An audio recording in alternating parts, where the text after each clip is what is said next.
नमस्कार दोस्तों, स्वागत है आपका हमारे चैनल धैर्य 777 पर। आज हम लेकर आए हैं साइंस का मॉक टेस्ट नंबर 6 और बीपीएससी पार्ट 2। जैसा कि आप लोग जानते हैं कि साइंस एक ही बहुत ही महत्वपूर्ण भूमिका निभाता है किसी भी परीक्षा को पास करने में।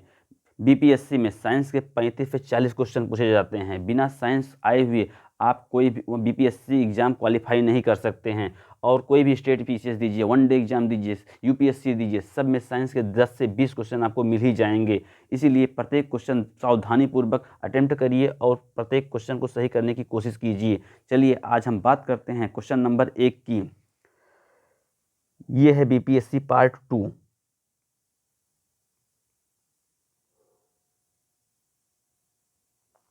यह है बीपीएससी पार्ट 2। यहाँ पर बात करते हैं क्वेश्चन नंबर 1 की। प्रकाश की गति निम्न में से किस माध्यम में न्यूनतम होगी? ए वायु में, बी कांच शीशा, सी जल, डी निर्वात शून्य, ई उपयुक्त में से कोई नहीं, उपयुक्त में से एक से अधिक। चलिए आप लोग बताइए, जो प्रकाश की गति होती है किस माध्यम में न्यूनतम होगी? इसका आंसर क्या होगा? जो इसका आंसर होगा वो होगा कांच शीशा। जो कांच और शीशा, जो कांच होता है उसमें जो प्रकाश की गति होती है न्यूनतम होती है, क्योंकि प्रकाश की गति इस प्रकार ठोस माध्यम में न्यूनतम होती है क्योंकि वे सघन होते हैं, और निर्वात में अधिकतम होगी क्योंकि निर्वात में सबसे कम सघन माध्यम होता है। प्रश्न में 4 विकल्प दिए गए हैं। वायु हुआ, कांच हुआ, निर्वात, जल। सघन माध्यम कांच है क्योंकि यह ठोस है, इसलिए इसमें प्रकाश की जो गति होगी वो न्यूनतम होगी। चलिए बात करते हैं क्वेश्चन नंबर 2 की। निम्न में से कौन सी सदिश राशि नहीं है? ए बल आघूर्ण, बी विस्थापन, सी गति, डी वेग, उपयुक्त में से कोई नहीं। चलिए आप लोग बताइए, इसमें से कौन सी पूछ रहा है सदिश राशि नहीं है? चलिए आप लोग बताइए इसका आंसर क्या होगा। सबसे पहले जानते हैं सदिश राशि होती क्या है। ऐसी भौतिक राशियां जिनका परिणाम तथा दिशा दोनों निहित होते हैं उन्हें सदिश राशि कहते हैं। इसके जो उदाहरण होते हैं वो वेग होते हैं, बल है, संवेग है इत्यादि। और अदिश राशियां किसे कहते हैं? जिन राशियों में केवल परिणाम होता है उन्हें अदिश राशियां कहते हैं। इसका जो एग्जाम्पल है वो है चाल, दूरी, द्रव्यमान, आयतन, समय। अब यहाँ पर पूछ रहा है सदिश राशि नहीं है, तो यहाँ पर जो नहीं होगा वो होगा गति। गति जो है एक अदिश राशि है। गति जो है एक अदिश राशि है।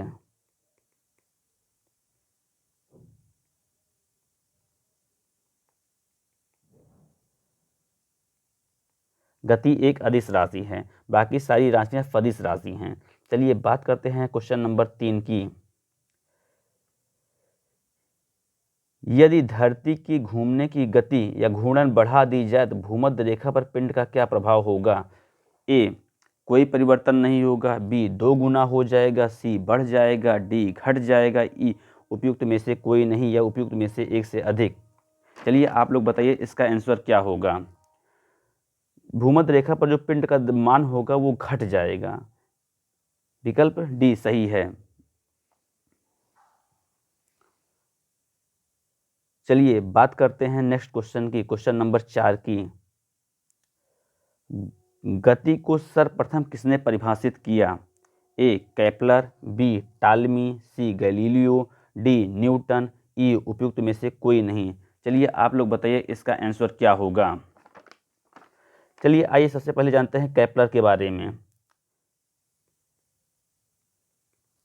केपलर कौन थे?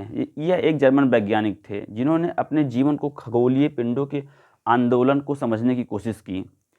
वह ग्रहों की गति के लिए अपने 3 कानूनों के लिए सबसे प्रसिद्ध हैं। केपलर जो है अपने ग्रहों की गति के लिए 3 कानूनों के लिए सबसे प्रसिद्ध हैं। एक जर्मन वैज्ञानिक थे। दूसरा है टालमी, कैलोडियस टालमी जिन्हें कहते हैं। इनका मतलब क्या भूमिका थी? चलिए आप लोग बताइए। इन्होंने पृथ्वी के एक चक्कर लगाने में चंद्रमा को जो समय लगता है उसका निर्धारण किया। इन्होंने प्रकाश के नियम का भी प्रतिपादन किया। यह एक भूगोलवेत्ता थे। क्या थे ये? एक भूगोलवेत्ता थे। भूगोलवेत्ता थे। गैलीलियो ने ही सर्वप्रथम गति को परिभाषित किया था। विकल्प सी है। आइए जानते हैं न्यूटन के बारे में। यह भी एक इंग्लैंड के वैज्ञानिक थे जिन्होंने गुरुत्वाकर्षण का नियम और गति के सिद्धांत की खोज की। वे एक महान गणितज्ञ, भौतिक वैज्ञानिक, ज्योतिषी और दार्शनिक भी थे। तो यहाँ पर पूछ रहा है क्वेश्चन का आंसर, गति को सर्वप्रथम किसने परिभाषित किया? इसको प्रभावित किया था गैलीलियो ने। आइए बात करते हैं नेक्स्ट क्वेश्चन की। क्वेश्चन नंबर 5 पूछ रहा है किस नियम के अनुसार समानता और दाब, यहाँ पर देखिए दा लिखा है, टाइपिंग में गलती हुई है, दाब पर सभी गैसों के निश्चित आयतन में अणुओं की संख्या समान होती है? ए पास्कल का नियम, बी आवोगाद्रो का नियम, सी कॉरियोलिस प्रभाव, डी ग्राहम का नियम, ई उपयुक्त में से कोई नहीं या उपयुक्त में से एक से अधिक। चलिए आप लोग बताइए इसका आंसर क्या होगा। सबसे पहले हम जानते हैं पास्कल का नियम होता क्या है। पास्कल का नियम, देखिए पास्कल का जो नियम है वो द्रव स्थितिकी में दाब से संबंधित महत्वपूर्ण सिद्धांत है। इसका जो सूत्र होता है P बराबर ई बराबर F अपान A। जो F होता P होता है वो प्रेशर, जो F होता है वो होता है फोर्स, A एरिया। दूसरा कह रहा है आवोगाद्रो का नियम। आवोगाद्रो का नियम क्या होता है? जो आवोगाद्रो का नियम है यह गैस से संबंधित एक नियम है जिसका नाम आवोगाद्रो के नाम पर रखा गया है। सी कॉरियोलिस प्रभाव, यह बहुत ही इंपॉर्टेंट है। चलिए आप लोग बताइए कॉरियोलिस बल होता क्या है। कॉरियोलिस बल एक आभासी बल है जो पृथ्वी के घूर्णन के कारण उत्पन्न होता है।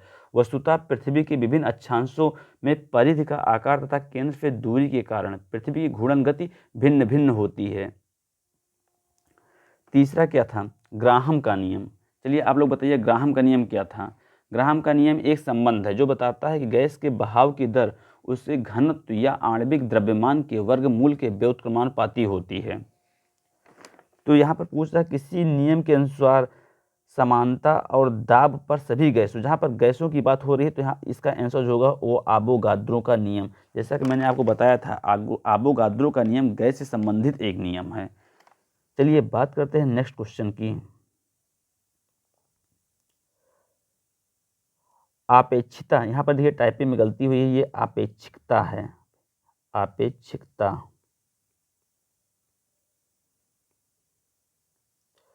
का सिद्धांत इनमें से किस वैज्ञानिक ने प्रस्तुत किया? A Stephen Hawking, B Marie Curie, C Albert Einstein, D Isaac Newton, E उपयुक्त में से कोई नहीं, उपयुक्त में से एक से अधिक। आपेक्षिकता का सिद्धांत इनमें से किस वैज्ञानिक ने प्रस्तुत किया? चलिए आप लोग बताइए इसका आंसर क्या होगा। सबसे पहले हम जानते हैं स्टीफन हॉकिंग के बारे में। स्टीफन हॉकिंग इन्होंने ब्रह्मांड के बारे में बहुत सारे शोध किए। जो इनकी खोज में सबसे अहम खोज थी वो थी ब्लैक होल की खोज। जब दुनिया ब्लैक होल के बारे में अनजान थी, सबसे पहले स्टीफन हॉकिंग ने ही ब्लैक होल के बारे में बताया था। दूसरा है मैरी क्यूरी, यह भी एक महान वैज्ञानिक, नोबेल विजेता वैज्ञानिक थी। इन्होंने रेडियम की खोज की थी। मैरी क्यूरी ने रेडियम की खोज की थी। अल्बर्ट आइंस्टीन एक विश्व प्रसिद्ध सैद्धांतिक भौतिकविद थे जो सापेक्षता के सिद्धांत और द्रव्यमान ऊर्जा समीकरण के लिए जाने जाते हैं। E बराबर mc², जो इनका फार्मूला है बहुत फेमस है, E बराबर mc²। अच्छा, ये प्रकाश विद्युत उत्सर्जन की खोज के लिए 1921 ईस्वी में नोबेल पुरस्कार से प्रदान किया गया था। आइजैक न्यूटन, इन्होंने भी गुरुत्वाकर्षण का नियम और गति के सिद्धांत की खोज की। वो एक महान गणितज्ञ थे, भौतिक वैज्ञानिक थे, ज्योतिषी थे और दार्शनिक भी थे। मित्रों इस पर पूछ रहा है आपेक्षिकता का सिद्धांत इनमें से किस वैज्ञानिक ने प्रस्तुत किया? चलिए आप लोग बताइए इसका आंसर क्या होगा। इसका आंसर होगा प्रसिद्ध वैज्ञानिक अल्बर्ट आइंस्टीन ने। चलिए बात करते हैं नेक्स्ट क्वेश्चन की। एक संवाहक के तापक्रम परिवर्तन के कारण इनमें विभव परिवर्तन होता है। इस घटना को कहते हैं ए सीबेक प्रभाव, बी पेल्टियर प्रभाव, सी थॉमसन प्रभाव, डी जूल प्रभाव, ई उपयुक्त में से कोई नहीं, उपयुक्त में से एक से अधिक। चलिए आप लोग बताइए इसका आंसर क्या होगा। सबसे पहले हम जानते हैं सीबेक प्रभाव, ये क्या होता है। जब एक ताप युग्म की दो संधियों को भिन्न भिन्न तापमान पर रखा जाए तो तार से धारा का प्रवाह प्रारंभ हो जाता है, यही सीबेक प्रभाव कहलाता है। दूसरा है पेल्टियर प्रभाव। देखिए पेल्टियर प्रभाव में क्या होता है, जब एक बैटरी को उन दो चालकों के बीच में जोड़ा जाता है जिसके जंक्शन प्रारंभ से समान तापमान पर होते हैं और धारा परिपथ के माध्यम से प्रवाहित होती है तो जंक्शन का तापमान परिवर्तित होगा और एक जंक्शन गर्म दूसरा ठंडा हो जाएगा। इस प्रभाव को पेल्टियर प्रभाव के रूप में जाना जाता है। तीसरा है थॉम्सन प्रभाव। यदि किसी द्रव या गैस को किसी वाल्व सहिच्छिद्र प्लेग से होकर गुजारा जाता है और बाहर से इंसुलेट करके ऊष्मा का आदान प्रदान नहीं होने दिया जाता है तो उस तरल का ताप बदल जाता है, जिसे ऊष्मा गति या जूल या थॉम्सन प्रभाव के नाम से जाना जाता है। तो इसमें पूछता है एक संवाहक के तापक्रम परिवर्तन के कारण इसमें विभव परिवर्तन होता है, इस घटना को कहते हैं। देखिए इसका जो आंसर होगा वो होगा थॉम्सन प्रभाव, विकल्प सी सही होगा। चलिए बात करते हैं नेक्स्ट क्वेश्चन की। बेंजीन में सिग्मा और पाई बंध की संख्या होती है ए 3 3, बी 3 6, सी 1 2 3, डी 1 2 6। देखिए यहाँ पर 1 2 को 12 लिख दिया गया है, 1 2 3 1 2 6 इस तरह से होगा। इसका जो आंसर होगा, बेंजीन में पूछ रहा है सिग्मा और पाई बंध की संख्या होती है। ये सब बीपीएससी में पूछे गए क्वेश्चन हैं, प्रीवियस ईयर क्वेश्चन हैं जो हर साल दूसरे तीसरे साल रिपीट होते रहते हैं। इसलिए ये किसी भी एग्जाम आप देने, कोई भी एग्जाम आप लोग देने जाएंगे तो उसमें ये सब क्वेश्चन कहीं ना कहीं आपको मिल जाएंगे। चलिए बताइए इसका आंसर क्या होगा। जो इसका आंसर होगा सी 1 2 3। बेंजीन में सिग्मा और पाई बंध की संख्या 1 2 3 होती है। चलिए बात करते हैं नेक्स्ट क्वेश्चन की। यूरिया में उपस्थित होने वाला तत्व है A CHO carbon hydrogen oxygen, B carbon nitrogen oxygen, C carbon hydrogen nitrogen, C carbon hydrogen nitrogen oxygen. चलिए आप लोग बताइए इसका आंसर क्या होगा। यूरिया में उपस्थित होने वाला तत्व है, इसका जो आंसर होगा वो कार्बन हाइड्रोजन नाइट्रोजन और ऑक्सीजन, विकल्प डी सही होगा। चलिए बात करते हैं नेक्स्ट क्वेश्चन की। निम्न में से ऊष्मा का सबसे अधिक कुचालक है ए तांबा, बी सीसा, सी पारा, डी जस्ता, ई उपयुक्त में से कोई नहीं, उपयुक्त में से एक से अधिक। चलिए आप लोग बताइए इसका आंसर क्या होगा। यहाँ पर पूछ रहा है कुचालक। देखिए जो ऊष्मा का सबसे अधिक कुचालक होता है वो होता है सीसा। इस हिसाब से इसका जो आंसर होगा वो विकल्प बी सीसा सही होगा। चलिए बात करते हैं नेक्स्ट क्वेश्चन की। उत्कृष्ट धातु के संदर्भ में निम्न वाक्यों पर विचार कीजिए। ए उत्कृष्ट धातु जो होती है प्रकृति में शुद्ध रूप में प्राप्त होती है। 2 यूरेनियम एवं सीसा उत्कृष्ट धातु के उदाहरण हैं। उपयुक्त में से कौन सा कथन सही है। ए 1 और 2 दोनों, बी पीतल भी एक उत्कृष्ट धातु है, सी केवल 1, डी केवल 2, ई उपयुक्त में से कोई नहीं, उपयुक्त में से एक से अधिक। चलिए आप लोग बताइए इसका आंसर क्या होगा। जो उत्कृष्ट धातु हैं उसको नोबेल मेटल भी कहते हैं, इसको जो होता है नोबेल मेटल भी कहते हैं इंग्लिश में। चलिए आप लोग बताइए क्या होता है उत्कृष्ट धातु।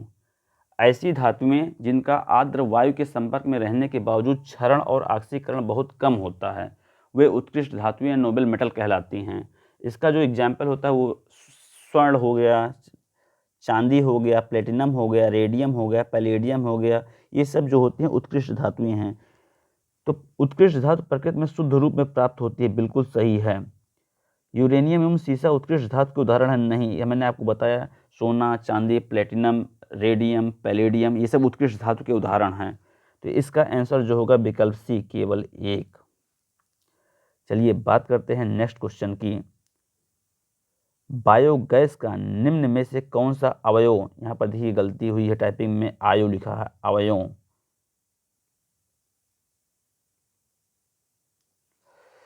अवयव प्रमुख हैं ए ब्यूटेन, बी एथेन, सी मीथेन, डी प्रोपेन, ई उपयुक्त में से कोई नहीं, उपयुक्त में से एक से अधिक। चलिए आप लोग बताइए, बहुत ही सिंपल क्वेश्चन है ये।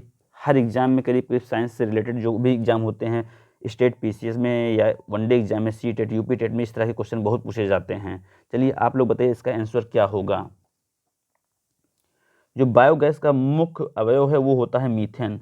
जो मीथेन जो होते हैं नमी वाले स्थानों में ज़्यादा उगते हैं, जैसे धान के खेतों में ये गैस बहुत ज़्यादा प्रचुर मात्रा में पाई जाती है। जो जुगाली करते हैं पशु, उसमें भी जो होती है वो मीथेन का उत्सर्जन होता है।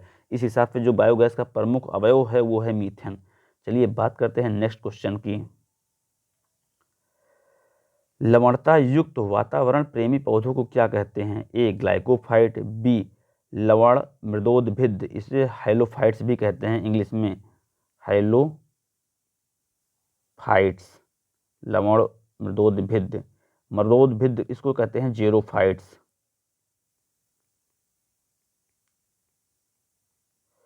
समोद्भिद इसको कहते हैं मीजोफाइट्स।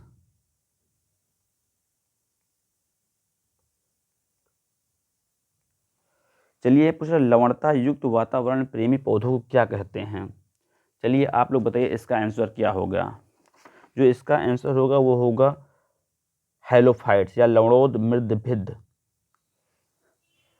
हैलोफाइट्स किस पौधों को कहते हैं? उन हैलोफाइट्स उन पौधों को कहते हैं जो उच्च लवणता युक्त जल में पैदा होते हैं एवं विकास कर जाते हैं।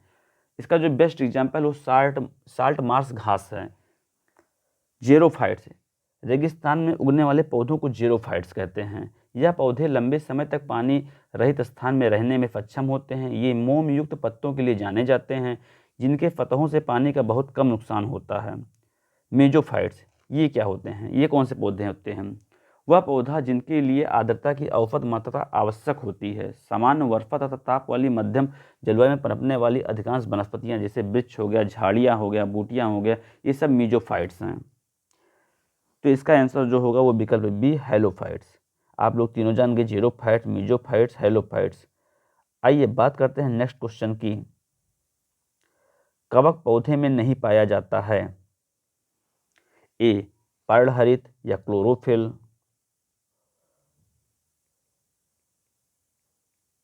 बी सूर्य का प्रकाश, सी ऑक्सीजन, डी कार्बन डाइऑक्साइड, ई उपयुक्त में से कोई नहीं, उपयुक्त में से एक से अधिक। चलिए आप लोग बताइए कवक पौधे में नहीं पाया जाता है। जो कवक पौधे होते हैं, फंजाई होते हैं, उसमें क्लोरोफिल नहीं पाया जाता है। विकल्प ए सही है। चलिए बात करते हैं नेक्स्ट क्वेश्चन की। परागकण की सुपरिभाषा है।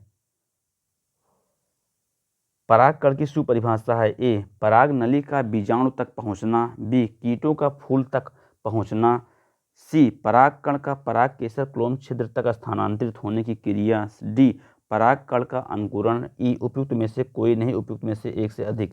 जो परागकण की सुपरिभाषा है, देखिए जो transfer of pollen grain from anther sac to stigma is called pollination. तो यहाँ पर जो हिंदी होगी इसकी, ये परागकण का पराग केसर क्लोम छिद्र तक स्थानांतरित होने की क्रिया, ये इसकी परिभाषा, बेस्ट परिभाषा है। विकल्प सी इसका आंसर होगा। चलिए बात करते हैं नेक्स्ट क्वेश्चन की। निम्न में से किसे श्वेत धातु भी कहते हैं? ये भी बहुत ही मोस्ट इंपॉर्टेंट क्वेश्चन है। अभी रिसेंट जो बीपीएससी का एग्जाम हुआ था उसमें इस तरह के क्वेश्चन पूछे गए थे। ए प्लेटिनम, बी पैलेडियम, सी निकेल, डी रेडियम, ई उपयुक्त में से कोई नहीं, उपयुक्त में से एक से अधिक। चलिए आप लोग बताइए श्वेत धातु किसे कहते हैं? जो प्लेटिनम है उसको श्वेत धातु कहते हैं। विकल्प ए सही है। चलिए बात करते हैं नेक्स्ट क्वेश्चन की, क्वेश्चन नंबर 17 की। निम्न में से कौन से पीतल के घटक हैं? ए तांबा एवं निकेल, बी लोहा एवं तांबा, सी जस्ता एवं तांबा, डी लोहा एवं जस्ता। चलिए आप लोग बताइए इसका आंसर क्या होगा। जो पीतल के घटक होते हैं वो जिंक और कॉपर होते हैं, जिंक एंड कॉपर। हिंदी में ये होगा जिंक, जस्ता एवं तांबा। जो पीतल के घटक होते हैं वो जस्ता और तांबा होते हैं। विकल्प सी सही आंसर होगा। चलिए बात करते हैं नेक्स्ट क्वेश्चन की।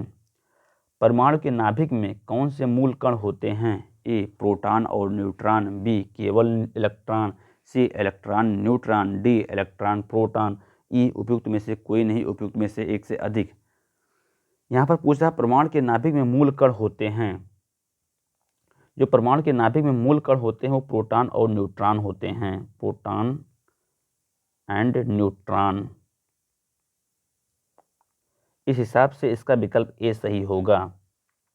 चलिए बात करते हैं नेक्स्ट क्वेश्चन की। चुंबकत्व का अनुचुंबकीय सिद्धांत निम्न में से किसके द्वारा प्रदर्शित होता है? ए लोहा, बी प्लेटिनम, सी निकेल, डी पारा। उपयुक्त में से कोई नहीं या उपयुक्त में से एक से अधिक। चलिए आप लोग बताइए इसका आंसर क्या होगा। जो इसका आंसर होगा वो होगा प्लेटिनम। अनुचुंबकीय जो सिद्धांत होता है वो प्लेटिनम में होता है। विकल्प बी इसका आंसर सही होगा। चलिए बात करते हैं नेक्स्ट क्वेश्चन की। आवर्धक कांच में किस प्रकार का लेंस प्रयोग किया जाता है? ए उत्तल लेंस, बी उत्तल दर्पण, सी नतोदर या अवतल, डी समतल अवतल। ई उपयुक्त में से कोई नहीं या उपयुक्त में से एक से अधिक।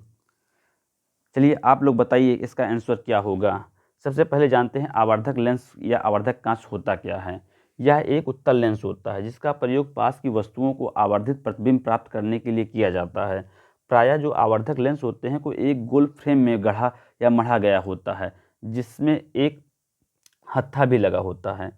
इसका पूछा है आंसर, आवर्धक कांच में किस प्रकार का लेंस प्रयोग किया जाए। जैसे मैंने आपको बताया इसमें उत्तल लेंस का प्रयोग किया जाता है।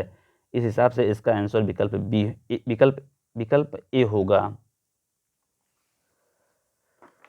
आप लोगों को ये क्लास कैसी लगी? अगर आप लोगों को ये क्लास अच्छी लगी, बीपीएससी पार्ट 2 अच्छा लगा, साइंस के जितने भी क्वेश्चन हो बीपीएससी में ही नहीं किसी भी एग्जाम में आप जब उपस्थित होंगे तो वहाँ पर साइंस के इसी तरह के क्वेश्चन मिलेंगे। अगर आपको ये क्लास अच्छी लगी हो, मॉक टेस्ट अच्छा लगा हो तो प्लीज़ इसे शेयर, लाइक, कमेंट ज़रूर करिए जिससे विभिन्न प्रतियोगी परीक्षाओं तक मॉक टेस्ट साइंस के आसानी से उपलब्ध हो सकें।